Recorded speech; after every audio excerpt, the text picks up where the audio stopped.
The morning Warren Aldridge filed the final divorce papers, he brought his attorney to the house. That was how Nora learned she was leaving. Not from Warren.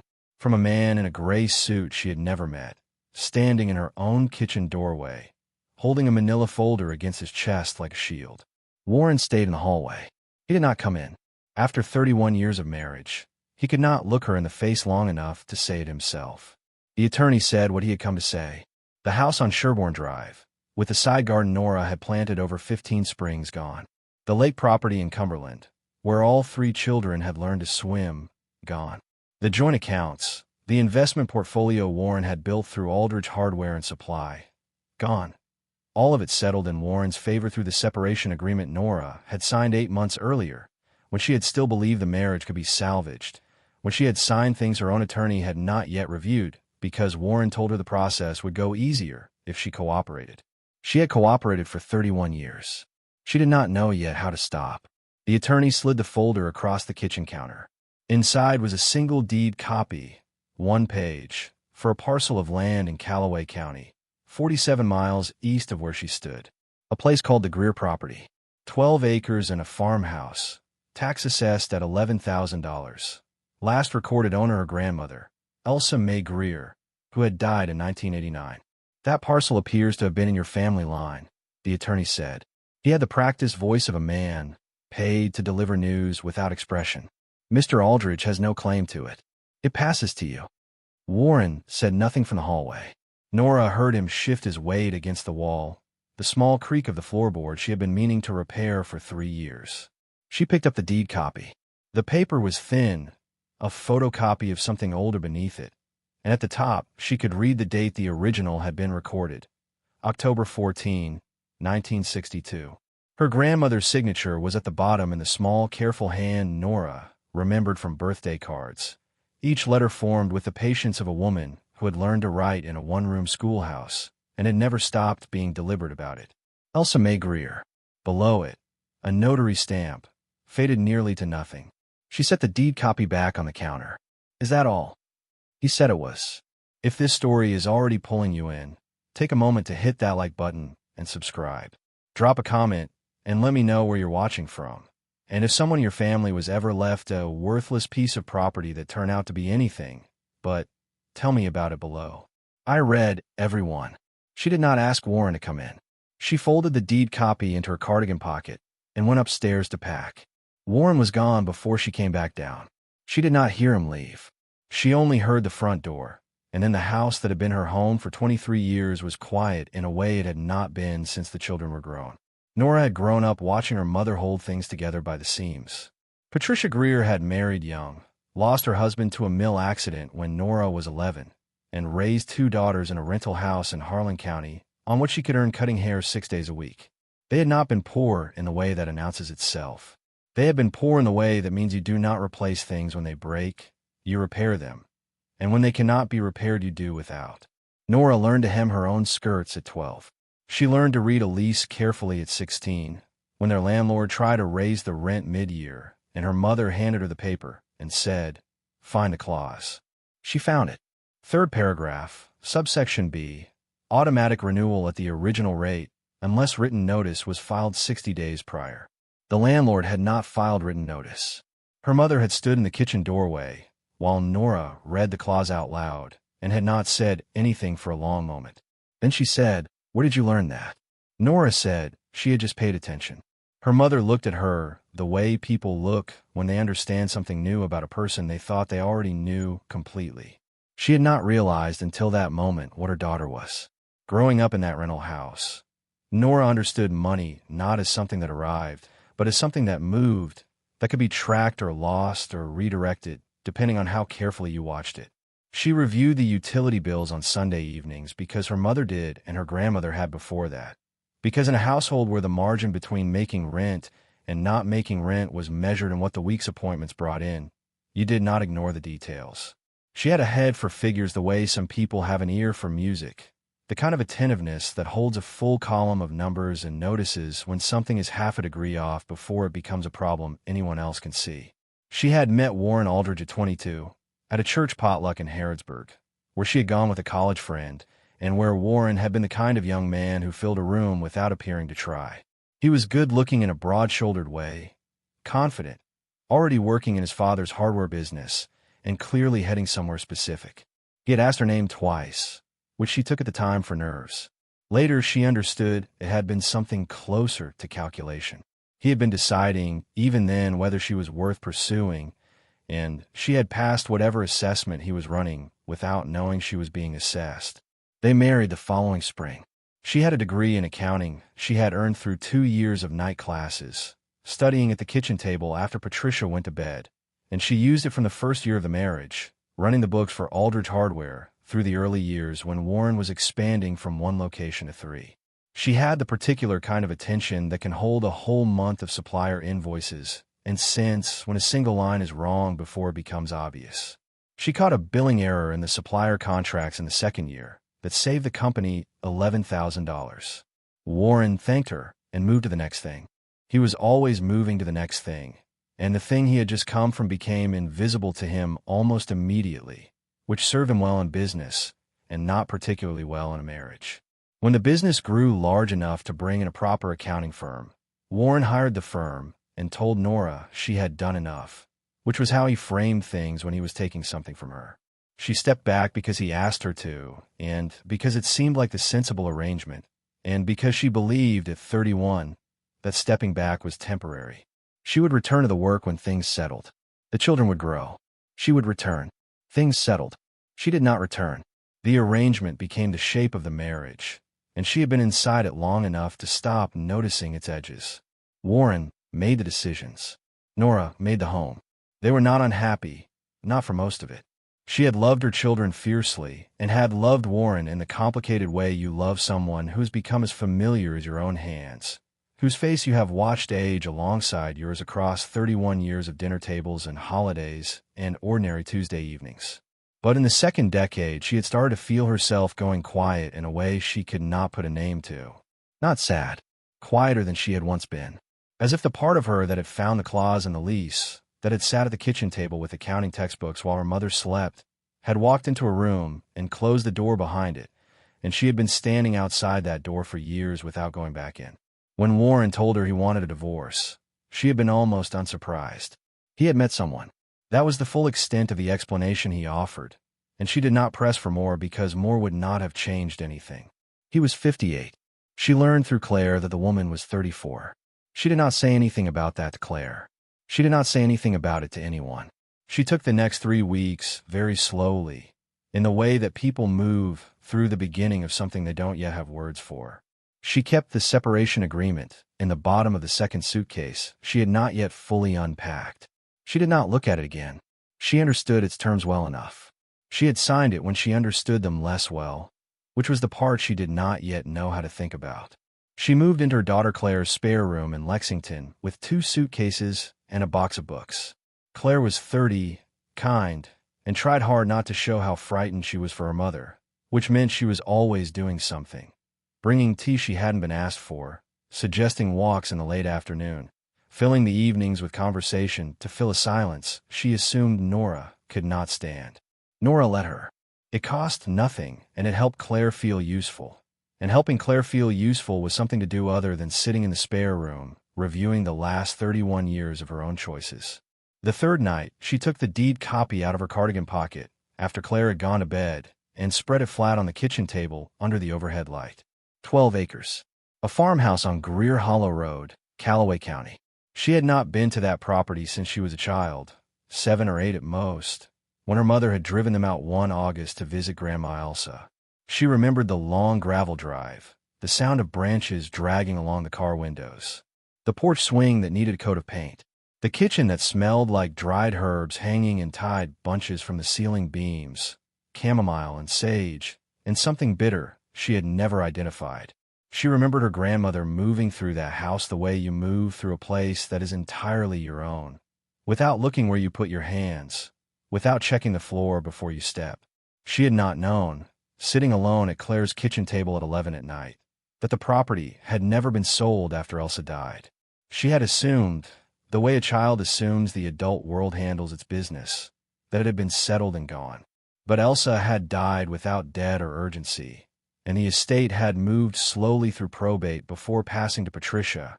And Patricia had lived out her whole remaining life in the Harlan County rental without the money to repair a farmhouse she could not drive to, without any realistic way to do anything with 12 acres 47 miles away.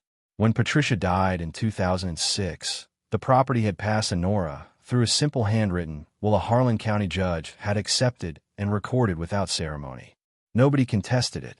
Nobody thought 12 acres assessed at $11,000 was worth contesting.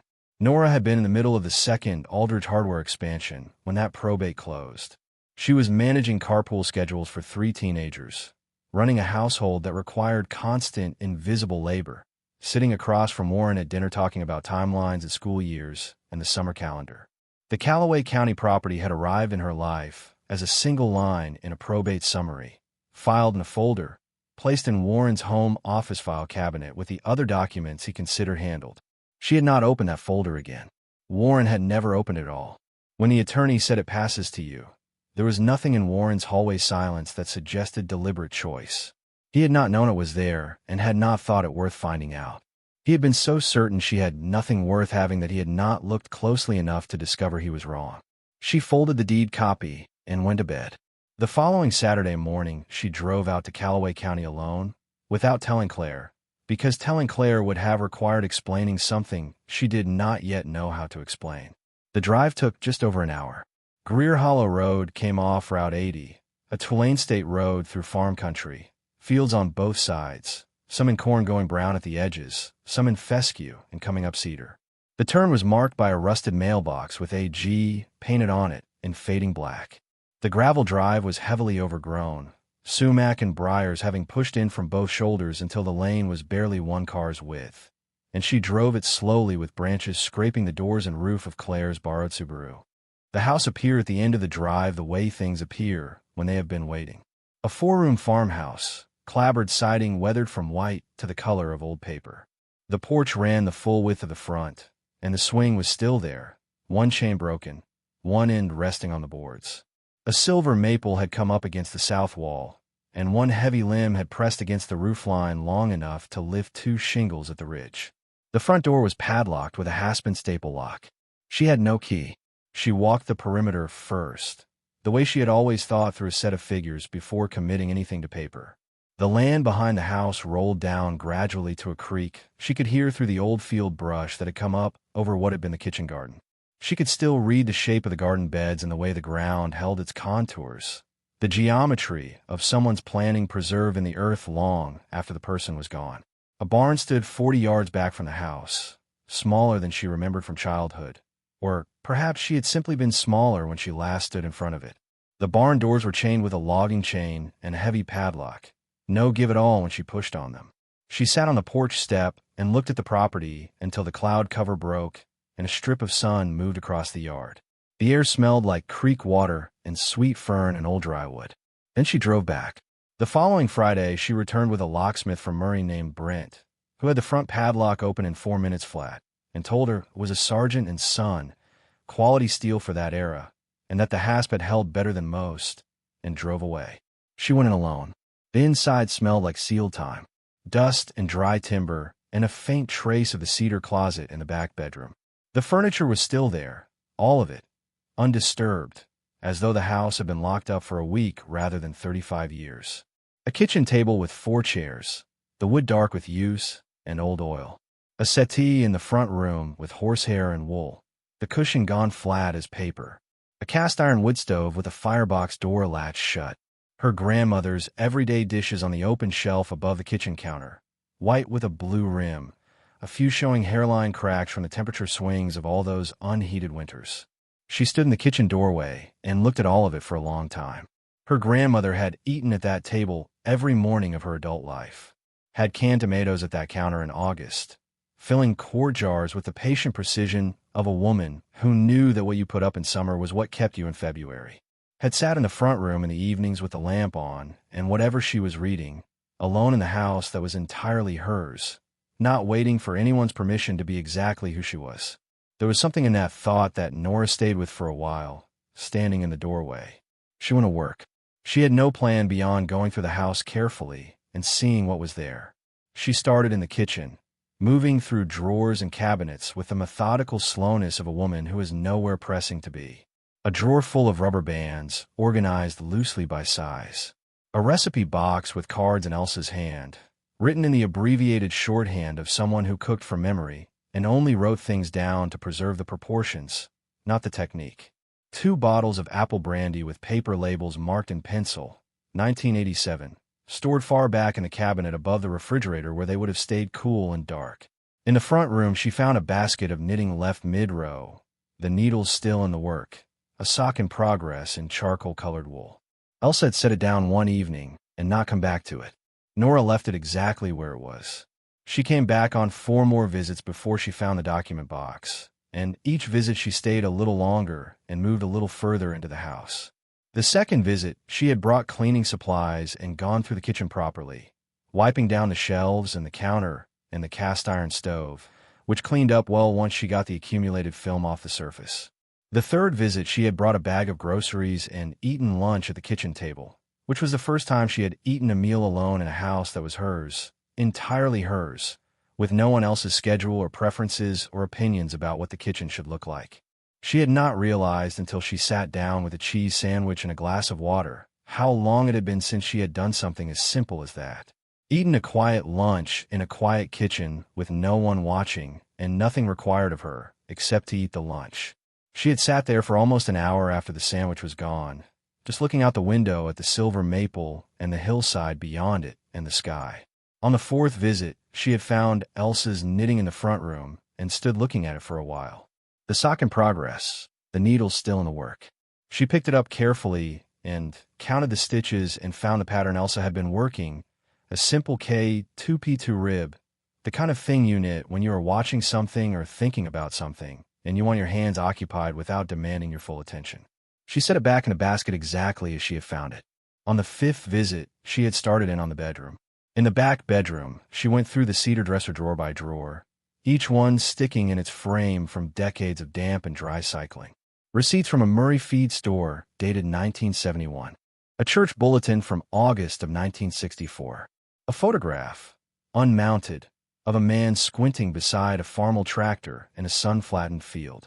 Roy, her grandfather, dead before Nora was born, looking directly into the camera with the particular expression of a man who does not entirely trust the device pointed at him. In the bottom drawer, beneath a folded quilt that had gone soft as old flannel from 35 years of compression, was a metal document box. Green enamel, the kind sold in hardware stores through the 1950s and 60s as a fireproof document safe. The hasp was unlocked. She lifted it to the top of the dresser and opened it. Inside, the original deed to the property, recorded 1962, Elsa Mae Greer listed as sole owner. A hand-drawn survey copy from the same year. Property lines marked in pencil on onion skin paper. The creek labeled in careful print. A spring noted in the upper corner with a small notation that it had never failed in 30 years of her knowing it. And a sealed envelope addressed, in Elsa's handwriting, to Patricia, or whoever comes after. Nora picked up the envelope and sat down on the bedroom floor. She opened it. 2 pages, dated March of 1988, written in the same careful hand as the deed signature. A year before Elsa died, when she had apparently understood she was running out of time and had decided to be useful about it rather than wait. The first page was practical. The well was hand-dug, but reliable, the water cold and clean, no problem since 1941 when Roy had sunk it. The barn had a concrete floor Roy had poured himself in 1954 over 3 weekends, mixed and set by hand, a fact Elsa recorded with the specificity of a woman who had watched it happen and understood what the labor of it cost a man in his late 40s.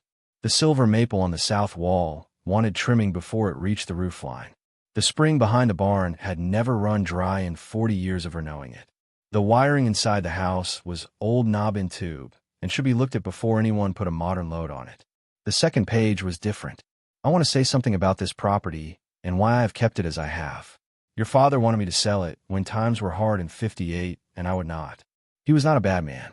He could not understand why I would not, and I could not explain it to him in a way he could receive. I do not regret refusing him. Under the barn floor, which Roy poured in '54, there is a cavity he built at my direction, beneath the northeast corner, access through a Flagstone Roy set loose for that purpose. He knew what I was keeping, and he said nothing more about it, which was Roy's way of saying he had come around to my thinking. Inside that cavity, I have kept what I have kept for 30 years, because I did not trust a bank, and because I did not trust what might happen to this property, or to what was under it if anyone knew the whole of what was here. I'm telling you now, because I'm not well, and I do not want it lost. Whatever is in that cavity is yours. This land is yours. Do not sell it to anyone who does not know what they have. A person who knows the value of something and cares for it will treat it right. A person who only sees what they can get will not, and that is not someone you want on this ground. I hope you're well, Patricia. I hope you have had more ease than I was able to give you when you were small. Your old mother, Elsa. Nora read both pages. She sat on the bedroom floor for a while without moving. She read Elsa's letter a second time. She read it slower the second time, stopping on phrases she had moved past the first time.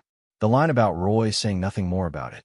The line about not trusting what might happen to this property, or to what was under it. Elsa had known, in 1988, that the ground beneath this land had something under it worth protecting. She had known it when she refused to sell in '58. She had kept the mineral rights certificate in a cedar box in a flagstone cavity in a concrete barn floor for 30 years, not because she didn't trust Patricia, but because she did not trust the world that Patricia would have to navigate with something that valuable, and she had been right not to trust it. The world had taken enough from Patricia already. The house was quiet around her in the particular way old houses are quiet, full of small sounds, a creak of timber settling, wind working against the south wall, the faint rush of the creek below the slope. If you're still with me as that door starts to open, do this story a kindness. Hit subscribe and turn on the bell. These quiet stories don't get told if you don't share them. Tag someone who loves a good discovery story in the comments. Let them know we're telling these the way they deserve to be told. The barn was chained. She did not have a bolt cutter. She drove to the hardware store in Murray and bought one with long handles for the leverage, paid cash, drove back. She cut the chain in 2 pulls and hauled the doors open on their track. The barn interior was dark until her eyes adjusted. She stood just inside the doors and waited. Light came through gaps in the board siding and long, thin bars, moving slowly with the trees outside. The concrete floor was gray and cracked, settling lines running roughly north to south, the surface roughened by years of hard winters. In the far corner, old straw had gone to powder. The smell was dry and mineral, old concrete and the memory of hay and the cold of the ground beneath. She moved to the northeast corner. The floor there looked no different from the rest. Same gray, same roughness.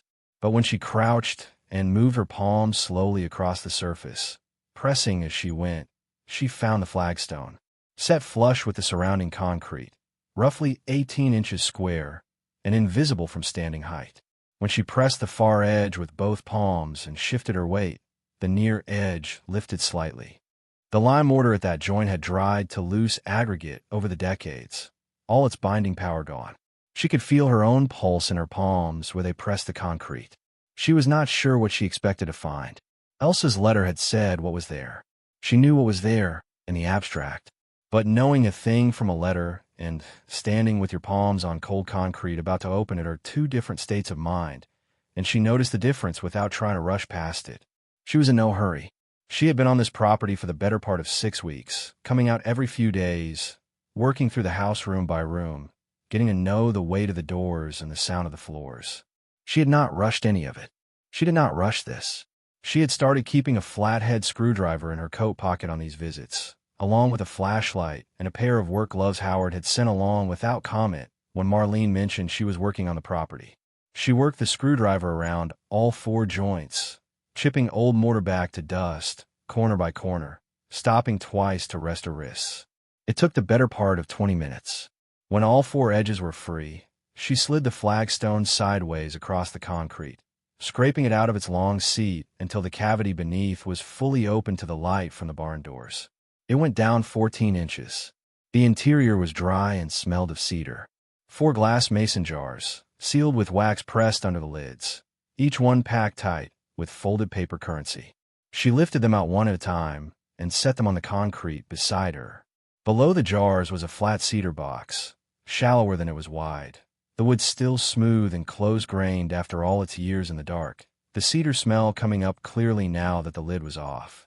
Inside, oilcloth over the contents, folded and wax rubbed at the seams against moisture. She unfolded it carefully. Gold coins. Many of them, the faces worn to varying degrees, the weight immediate and unmistakable when she lifted one in her palm. Pre-1933 coinage, struck before the federal government called the gold in, the kind a particular generation of rural Kentucky families held on to because they had watched banks fail in the 20s and the 30s and had decided the ground under their feet was more reliable than any institution in town. Elsa had kept these for 60 years, 30 of them in a dry cavity under a flagstone, waiting for whoever came after. Beneath the coins, under a second layer of waxed oilcloth, was a single document. She recognized the format before she read the words. The kind of recorded county certificate she had handled hundreds of times running accounts at Aldridge Hardware. Calloway County Mineral Rights Assignment. Dated June of 1949. Signed by Roy Elmore Greer. Conveying all subsurface mineral rights for the 12-acre parcel on Greer Hollow Road, Calloway County, Kentucky, to Elsa Mae Greer as her sole and separate property, not subject to marital disposition. She read those last 6 words twice. Not subject to marital disposition. She set the certificate on the concrete and looked at it for a long time without picking it up again. The barn was quiet around her. Outside, a wind came through the hollow and moved the tops of the oaks on the ridge, and she could hear it. And then it passed, and the hollow was quiet again. She had been sitting on this concrete floor for, she estimated, 20 minutes since the flagstone came up. She was not cold. She did not feel the concrete under her. She was aware of her own breathing in a way she was not usually aware of it, slow, and even the way her breathing had been at the end of difficult days in the marriage when she had learned to wait out whatever was happening by going very still inside. Her grandfather had signed this, had put the mineral rights in Elsa's name alone, in 1949, at a time when such a transfer required deliberate intention for both parties and was not something that happened by accident. Whatever conversation had preceded that decision was lost to time, but she could hear its shape from the letter in the dresser drawer. Roy had poured the concrete over the cavity at Elsa's direction. Roy had set the flagstone loose. Roy had known what was being kept and had said nothing more about it, which was his way of saying he had come around to Elsa's thinking. He had built the box around what his wife needed protected and had kept quiet about it for the rest of his life. The certificate listed the rights by type: coal, oil, gas, and all other minerals and mineral substances lying beneath the surface of the above-described tract, to a depth unlimited. Her grandmother had owned the subsurface of this land outright, as her sole and separate property, for 40 years. Those rights had passed through Elsa's probate to Patricia, through Patricia's simple will to Nora, unencumbered, unleased, untouched, recorded in the Calloway County ledger and sitting in a cedar box under a flagstone for 60 years while the surface of the land weathered and the family scattered and everyone forgot, and Nora signed her name on separation papers in her own kitchen without knowing any of it existed. She sat on the barn floor with the oilcloth in her lap and the mason jars in the cedar box and the mineral rights certificate laid out on the concrete around her. She said nothing for a long time. Outside the barn, the hollow was quiet. Wind moved through the oaks on the ridge. The creek ran somewhere below. A crow called once up the hollow and went still. 31 years in a marriage that had ended with a man in a gray suit sliding a folder across her kitchen counter. She had signed things without reading them closely enough. She had stepped back from the accounting work because Warren asked her to, had told herself it was practical, had believed that for a long time. She had gone quiet in a way she had not known how to reverse, and had eventually stopped expecting to reverse it. Her grandmother had not gone quiet, had refused to sell this land in '58 when her husband wanted her to, and had not been able to explain it in a way he could receive, and had kept what she kept in a cavity under a flagstone for 30 years because she understood something that took Nora, until this moment on a barn floor, to fully understand. The value of a thing has nothing to do with what the county assesses it at. The people who dismiss something as worthless are nearly always the people who never looked closely enough to see what it actually was. She gathered everything carefully back into the cedar box and carried the mason jars to the car 2 at a time, wedging a folded blanket between them on the floor behind the passenger seat. She drove to the county seat in Murray and climbed the courthouse steps and asked the clerk in the recorder's office to pull the mineral rights record for the Greer Hollow Road parcel by its survey number. The clerk came back from the archive with a ledger and a manila folder worn soft at its corners from years of handling. The mineral rights assignment from 1949 was on file, recorded properly with its witnesses' signatures and the notary's stamp. The rights had never been transferred, never sold, never leased. They sat exactly where Roy and Elsa had placed them 76 years before, quiet and complete and undisturbed. "You the current owner of record?" the clerk asked. "I am." He wrote down her name and the parcel number and told her she should speak with an attorney about a quiet title confirmation. She thanked him and drove back to Lexington. That evening she called her cousin Marlene, who had spent 20 years as a paralegal in a land use practice in Frankfort, and who knew Kentucky property records with the bone-level familiarity that comes from spending 2 decades tracing title through old courthouse ledgers and probate files. She told Marlene everything: the mineral rights certificate, the coins, the currency jars, the letter in the cedar dresser from a woman who had died in 1989 and who had been quietly preparing for whoever would come after her for the last years of her life. Marlene was quiet on the line for a moment that was longer than Nora expected. "Nora," she said finally, "tell me what you know about what they've been drilling in Calloway County the past 8 years. She knew nothing. Natural gas, active wells all through that hollow and the formation beneath it. The operators have been leasing every subsurface interest they can get clean title to, because the formation is productive and they know it. But there are gaps in the old hollow title chains, places where the mineral rights are recorded in names that nobody has checked in decades, and the operators just treat those parcels as effectively unowned and proceed. No one comes looking. No one has ever looked." A pause. "If your grandmother's assignment is clean and recorded and unencumbered, you may be owed 8 years of royalties that nobody has been paying to anyone at all." "How much, Marlene?" "I don't know the number, but I know who to call." She spent the days between Marlene's call and Peck's arrival at the property going through the rest of the farmhouse in a more systematic way than she had before, not looking for anything specific now, but inventorying. She went through the kitchen cabinet by cabinet and made a list of what was there. She went through the front room and the bedrooms the same way. She was not avoiding Peck's visit. She was simply occupying herself with something concrete while she waited for the larger thing to resolve, which was how she had always managed uncertainty, by doing the work in front of her and trusting that the rest would clarify.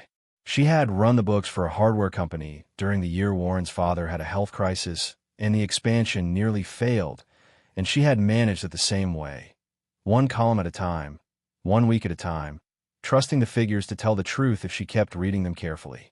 They always had. Figures did not hide things. They were either right or they were wrong, and if they were wrong you went back until you found where the error had entered. Marlene called David Peck, a mineral rights attorney in Bowling Green who had spent 30 years doing exactly this kind of work, tracing subsurface title through layers of old Kentucky probate records and quitclaim deeds filed in the 40s and 50s by people who did not always understand what they were conveying or what they were keeping back. He drove out the following Thursday, walked the parcel with the original survey, examined the recorded assignment in the county ledger, and sat at Claire's kitchen table and examined the mineral rights certificate from the cedar box, handling the original document with the care of a man who had learned not to trust a copy. He was a quiet man, past 60, deliberate in the way that comes from having been right often enough to have stopped feeling the need to hurry.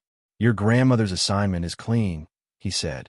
"The subsurface rights for this parcel are in your chain of title, unbroken, Roy Greer and 49 straight through both probates to you. The mineral certificate is recorded in the county. Nobody leased these rights. Nobody conveyed them. Nobody's looked at them in 7 decades." He set the certificate down. She hid this very well. She didn't trust banks, Nora said. She was right not to. He was quiet for a moment. "There's an active drilling unit that crosses this parcel, in production since 2017. The operator has been treating the subsurface here as ownerless, which happens in old hollow country when the title chain is incomplete and no one has done the research. That will need to be corrected, formally, and through the courts if the operator resists." She had learned, over 15 years of supplier contracts and hardware expansion negotiations, to let a professional finish before asking what something meant. "It means," Peck said without her asking, "that you are owed royalties from first production, back to 2017, and going forward at whatever rate a proper lease would carry. I cannot give you a figure until the production records come in, but this formation has been productive for 8 years, and what we are talking about is not a small number. He filed the corrective title work through the Calloway County recorder and then through the state. He retained a landman to pull the production logs from the drilling operator, which required a formal demand letter and 12 weeks before anything arrived. The royalty calculation, once the records were in hand, took another 3 weeks and arrived by certified mail on a Tuesday morning in March, 8 months after Nora had first stood in that barn with a flashlight and a screwdriver. She read the total at the bottom of the calculation page, standing at Claire's kitchen counter. She set the papers on the counter. She sat down in the nearest chair. Claire came in from the hallway and looked at her mother's face and sat down across the table without speaking, waiting for whatever Nora was ready to say. "Your great-grandmother," Nora said after a while, "put the mineral rights to this property in her own name in 1949 when a woman doing that required deliberate intention from both parties.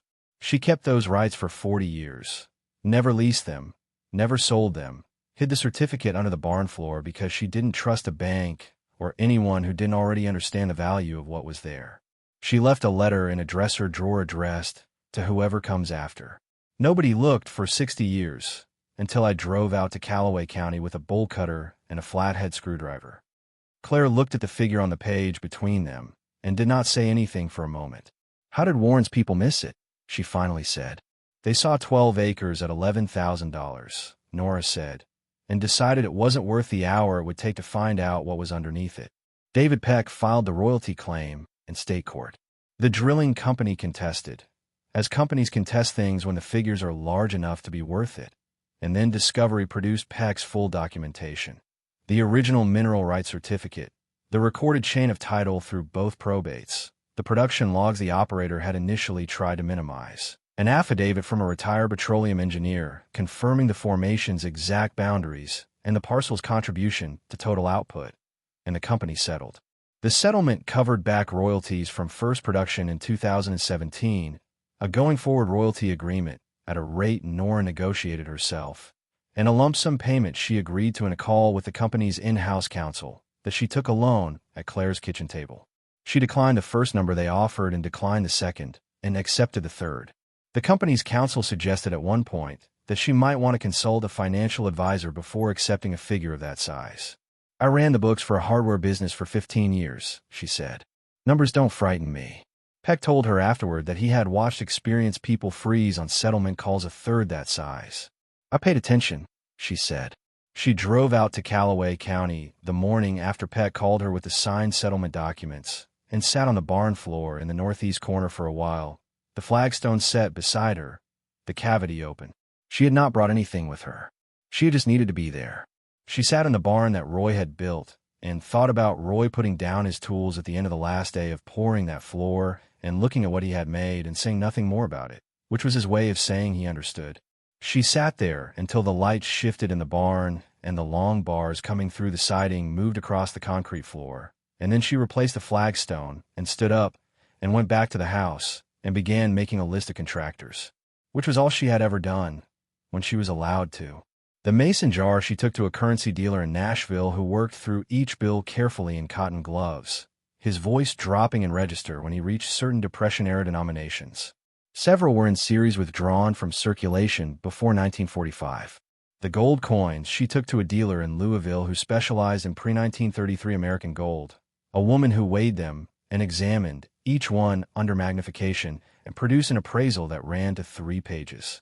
Nora folded the appraisal and placed it in the metal document box alongside Elsa's letter, where it belonged. Warren's attorney contacted Peck in April with a letter. It claimed the mineral rights, having been discoverable during the marriage, might constitute marital property subject to equitable distribution. Peck's reply was 4 pages, precise and not particularly warm. The subsurface rights had been Nora's sole and separate property from the moment Patricia's estate closed in 2006, recorded as such in the county files, discoverable by any competent title search. The separation agreement Warren had constructed so carefully had not mentioned the Calloway County parcel subsurface rights because neither Warren nor his attorney had performed that search. They had looked at 12 acres assessed at $11,000 and decided it was not worth the hour it would have taken to find out what lay underneath it. Peck's letter closed by noting that any further inquiry into Mrs. Aldridge's ownership of those rights would be addressed accordingly. Warren's attorney did not write again. She heard through mutual channels, the kind that exist in a small enough world without anyone constructing them, that Warren had made calls, that he had asked people about options, that nothing had come of it. She did not follow that thread. She had no particular interest in what Warren had learned too late. She had one more conversation with Warren in October, when his attorney called Peck, and Peck called Nora and told her Warren wanted to speak with her directly. She said she would take the call. Warren called that evening. He did not apologize. He said he had not understood the property was worth what it was worth, which was true in every sense he meant it, and did not touch the larger truth of what he had not understood. She let him finish. Then she said that she hoped things were going well for him, and she meant it, and she ended the call. She stood in her grandmother's kitchen, with the phone in her hand for a moment, and then she set it down and went back to the list of contractors she had been working on before he called. She settled the tax arrears on the Greer property and recorded herself formally as owner of record in both surface and subsurface rights, the complete chain documented and current in the county ledger. She paid a contractor from Murray to repair the porch beam, replace the lifted shingles, trim the silver maple back to a proper clearance from the roofline, rehang the barn doors on new track so they opened smoothly and evenly. She had a licensed electrician go through the knob and tube wiring, as Elsa's letter had advised, and replace it with a proper modern panel. The well came back clean and cold. She did not change anything she did not need to change. Roy's built-in shelves in the kitchen, she left alone. The Riverstone hearth in the front room, she left alone. The cedar dresser in the back bedroom, she left alone. She moved in that October.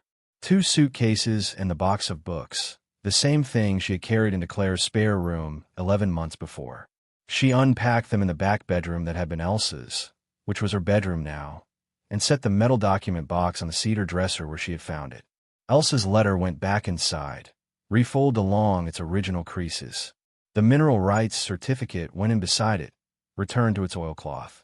The flagstone was back in its place in the barn floor, not mortared in, set flush, where Roy had placed it and Elsa had directed him to place it, where it had waited 60 years for someone patient enough to put their hand flat on the concrete and feel for the joint. The porch swing was rest-strung with new chain, both sides, and she sat on it on the first morning with both feet on the boards and her hands quiet in her lap. The creak was audible from the porch when the road was still, which it was most mornings before 7. The silver maple had been trimmed back and the leaves were turning well, yellow and rust and deep amber at the edges. The best color the upper hollow got all autumn.